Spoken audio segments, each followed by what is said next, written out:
जलगांव जिले में चोरी का सिलसिला थमने का नाम नहीं ले रहा है। कुछ दिन पहले ही केंद्रीय मंत्री रक्षा खड़से के पेट्रोल पंप पर लूटमार की वारदात हुई थी। वहीं अब राष्ट्रवादी कांग्रेस के वरिष्ठ नेता और पूर्व मंत्री एकनाथराव खड़से के मुक्ताई निवास स्थान जलगांव में चोरी की सनसनीखेज घटना सामने आई है। इस चोरी की वारदात में शामिल चोर सीसीटीवी में कैद हुए हैं और पुलिस चोरों को पकड़ने में जुटी हुई है।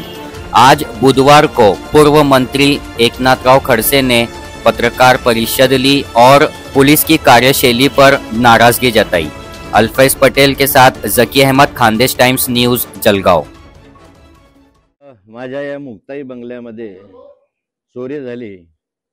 मी मुंबईला होतो, मला मुंबईला ही बातमी समजली आणि नंतर आज मी आल्यानंतर संपूर्ण घराची मी पाहणी केली आणि घरामध्ये प्रामुख्याने मला ज्या भेटवस्तू मिळालेल्या होत्या त्यापैकी चांदीच्या ज्या वस्तू होत्या, गदा होती, तलवार होती, त्रिशूळ होतं, चांदीचे रथ होते, गणपती होता, असे जेवढं काही चांदीचं सामान आहे ते प्रामुख्याने चोरी गेलं।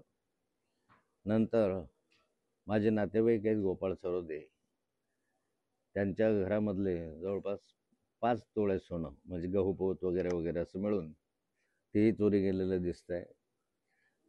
लहान मुलांना देणाऱ्या अशा 5 ग्रॅमच्या 4 अंगठ्या त्या या ठिकाणी चोरी गेलेल्या आहे। मला अजून मी निष्कर्षाप्रत आलो नाही, पण जे कागदपत्र तुम्हाला दाखवले, मी तर आत्ताच आलो घरामध्ये, मी पाहिलं, तुम्हाला सीडीचे हे दाखवलं, कव्हर सगळे दाखवले, उरलेल्या सीडी पण आता माझ्याकडे आहे, उरलेल्या सीडी पण आहे त्याही तुम्हाला दाखवल्या। आणि यामध्ये एक लक्षात येतं की टार्गेट कागदपत्रांवर का करण्यात आलं।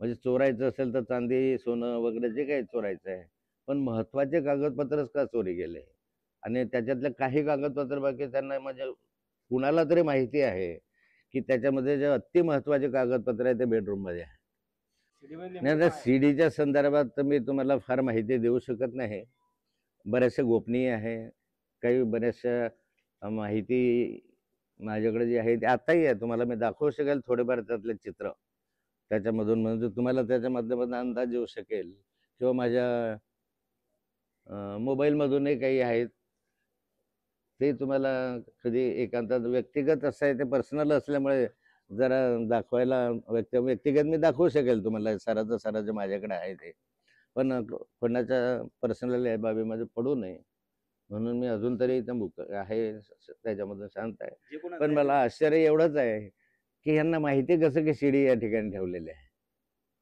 आणि त्यातल्या त्यात निम्म्या शिडी गेल्या आणि निम्म्या शिडी शिल्लक राहिल्या, हे कसं होऊ शकतं। कागदपत्रांना नेण्याचा हेतू काय आहे? बाकीचा सगळा चोरीच्या उद्देशानं जाऊ शकतं, सामान जाऊ शकतं, कागदाच्या गठ्ठ्यांना ते काय करणार आहे। एक प्रकारे त्यांच्या दृष्टीने रद्दी होती, माझ्या दृष्टीने ते महत्त्वाचं होतं। 10 सीडी याच्यामधल्या घेऊन गेलेले आहे, पाकिट तसंच ठेवलेलं आहे, सीडीच्या कव्हरमधून याच्यातून ते काढून गेलेले आहे आणि यातल्या ज्या 7 सीडी आहेत त्या बाकी 7 सीडी याच्यामध्ये आहे।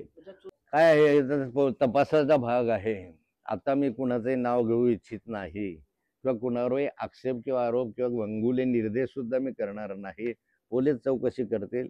एकंदरीत मला एवढंच म्हणायचं आहे की चोरी करायची आहे तर चोरीच्या हेतून आला असता तर चोरी केली असती, परंतु या ठिकाणी सीडी जाणं किंवा ते सगळे कागदपत्र जाणं, सगळ्या ऑडिओचे जे माझे काही पेन ड्राईव्ह होते ऑडिओचे, ते पेन ड्राईव्ह जाणं, पेन ड्राईव्ह तर माझ्याकडे जवळपास 30-35 पेन ड्राईव्ह होते त्यामधले, आणि हे सगळे पेन ड्राईव्ह त्याच्यातले नव्हते, सगळे सिनेमाच्या गाण्यांचे होते, पण तेही उचलून ते घेऊन गेलेले आहेत। त्या पेन ड्राईव्हमध्ये असं विशेष काही नव्हतं, ते पिक्चरचे गाणे मला आवडतात, त्या पेन ड्राईव्ह ते घेऊन गेले सगळेचे सगळे।